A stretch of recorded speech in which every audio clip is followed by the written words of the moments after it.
Good evening, good evening. Welcome to the City of Healing. This is Senator Angela, and I hope that you all had a wonderful Thursday. I had a very busy day, of course, and I just went for a walk, going for another walk because I decided I wanted to do a walk and share.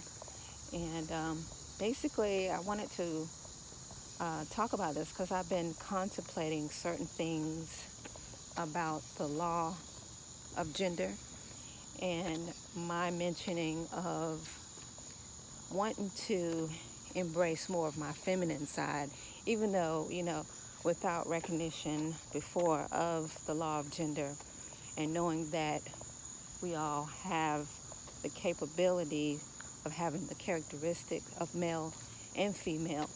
And basically, we choose which we feel to express.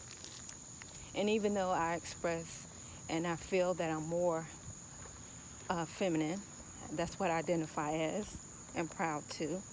But however, when I look into it more, I know that, instead of being the receiver, I am more of the go-getter of providing for myself because that's basically how I grew up. I was the oldest child. I was always taking care of other people, not necessarily bossy or anything like that, even though my sisters would probably say something different. But even though I'm very quiet and reserved and not aggressive, I tend to, emanate, that I'm the oldest and I can help and I can do this and I can do that.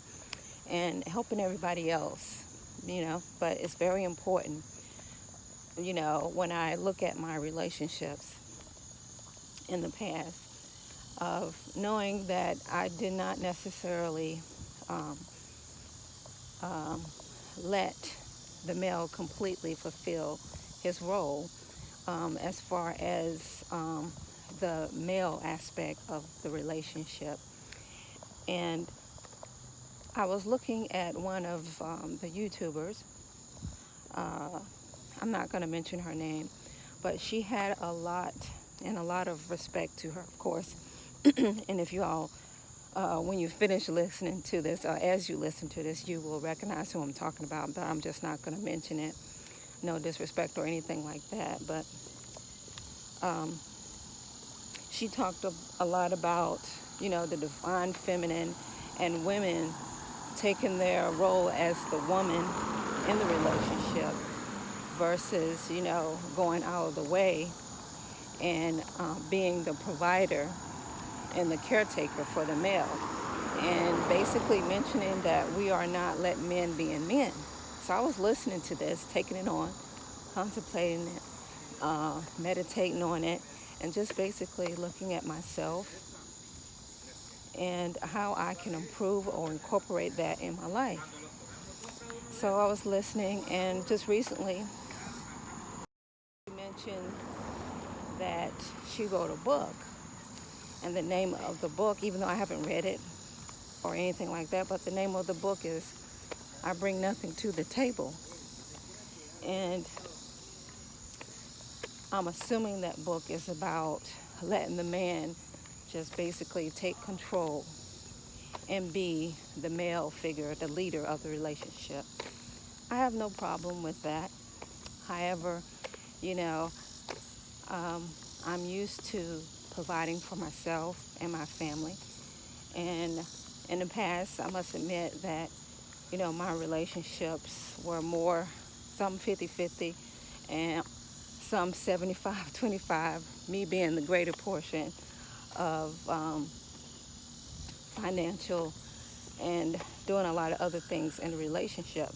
And at the time, I did not think negative of that.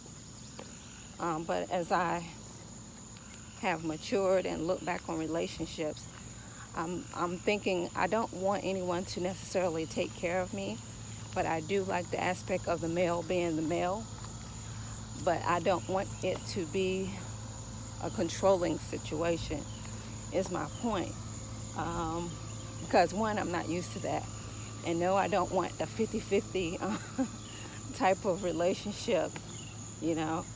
Um, so it's all about, I believe, balance, and basically a a moral contract, not written or anything like that, of what both of you, each of you, want from the relationship.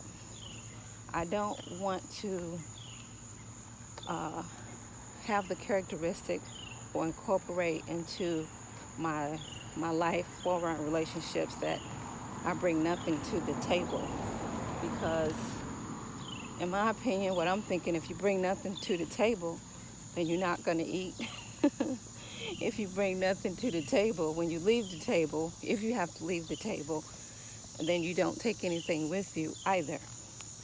So it's good that as we as women are able to be independent and take care of ourselves, and also allow or let the male um, pursue the relationship and be the leader of the relationship, but at the same time that we are able to basically be independent women and allow the relationship to flourish upon that. I know sometimes we think that, you know, you know, not bringing anything to the table is perhaps the best thing. I'm trying to um, imagine that, like saying or being in a position like I have nothing to give to this relationship, or you, just me, and you basically um, cater to me, spoil me. I'm just not used to that. I'm used to giving as well. So I'm not sure, how I would even be able to receive that. I'd bring something to the table, and I would even encourage, we women list all of these things that we want out of a male in a relationship, but do we list the things that we have to offer? And that's how I wish to incorporate. And I have, in listening to her also, I have, picked up ways to be more feminine. And even though I am feminine, I am a girl.